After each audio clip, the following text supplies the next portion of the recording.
أعوذ بالله من الشيطان الرجيم.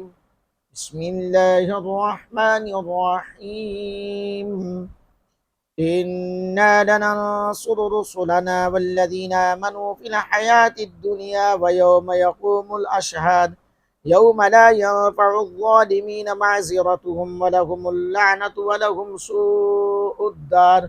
ولقد آتينا موسى الهدى وورثنا بني إسرائيل الكتاب هدى وذكرى لأولي الألباب. فاصبر إن وعد الله حق واستغفر لذنبك وسبح بحمد ربك بالعشي والإبكار. إن الذين يجادلون في آيات الله بغير سلطان أتاهم إن في صدورهم إلا كبر ما هم ببالغيه فاستعذ بالله إنه هو السميع البصير. لخلق السماوات والأرض أكبر من خلق الناس ولكن أكثر الناس لا يعلمون. وما يستوي الأعمى والبصير والذين آمنوا وعملوا الصالحات ولا المسيء قليلا ما تتذكرون. إن الساعة لآتية لا ريب فيها ولكن أكثر الناس لا يؤمنون. وقال ربكم ادعوني أستجب لكم إن الذين يستكبرون عن عبادتي سيدخلون جهنم داخرين. الله الذي جعل لكم الليل لتسكنوا فيه والنهار مبصرا إن الله لذو فضل على الناس ولكن أكثر الناس لا يشكرون. ذلكم الله ربكم خالق كل شيء لا إله إلا هو فأنا توفقون. كذلك يؤفك الذين كانوا بآيات الله يجحدون. الله الذي جعل لكم الأرض قرارا والسماء بناء وصوركم فأحسن صوركم ورزقكم من الطيبات. ذلكم الله ربكم فتبارك الله رب العالمين. هو الحي لا إله إلا هو فادعوه مخلصين له الدين. الحمد لله رب العالمين. قل إني نهيت أن أعبد الذين تدعون من دون الله لما جاءني البينات من ربي وأمرت أن أسلم لرب العالمين. هو الذي خلقكم من تراب ثم من نطفة ثم من علقة ثم يخرجكم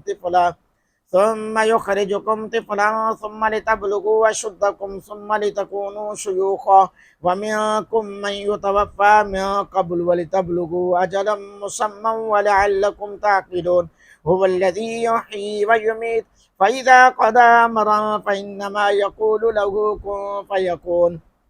ألم تر إلى الذين يجادلون في آيات الله أنى يصرفون الذين كذبوا بالكتاب وبما أرسلنا به رسلنا فسوف يعلمون إذ الأغلال في أعناقهم والسلاسل يسحبون في الحميم ثم في النار يسجرون. ثم قيل لهم أين ما كنتم تشركون من دون الله قالوا ضلوا عنا بل لم نكن ندعو من قبل شيئا كذلك يضل الله الكافرين. ذلكم بما كنتم تفرحون في الأرض بغير الحق وبما كنتم تمرحون. ادخلوا أبواب جهنم خالدين فيها فبئس مثوى المتكبرين. فاصبر إن وعد الله حق فإما نرينك بعض الذي نعدهم أو نتوفينك فإلينا يرجعون. ولقد أرسلنا رسلا من قبلك منهم ما قصصنا عليك ومنهم ما لم نقصص عليك وما كان لرسول أن يأتي بآية إلا بإذن الله فإذا جاء أمر الله قضي بالحق وخسر هنالك المبطلون. الله الذي جعل لكم الأنعام لتركبوا منها ومنها تأكلون ولكم فيها منافع ولتبلغوا عليها حاجة في صدوركم وعليها وعلى الفلك تحملون ويريكم آياته فأي آيات الله تنكرون.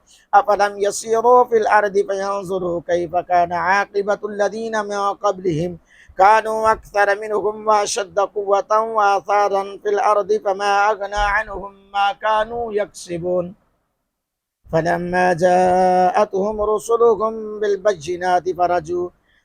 بالبينات فرحوا بما عندهم من العلم وحاك بهم ما كانوا به يستهزئون فلما رأوا بأسنا قالوا آمنا بالله وحده وكفرنا بما كنا به مشركين فلم يكن ينفعوهم إيمانهم لما رأوا بأسنا سنة الله التي قد خلت في عباده وخسر هنالك الكافرون अल्हम्दुलिल्लाह सुम्मा अल्हम्दुलिल्लाह 40 सूरतें मुकम्मल हो चुकी हैं कुरान पाक की।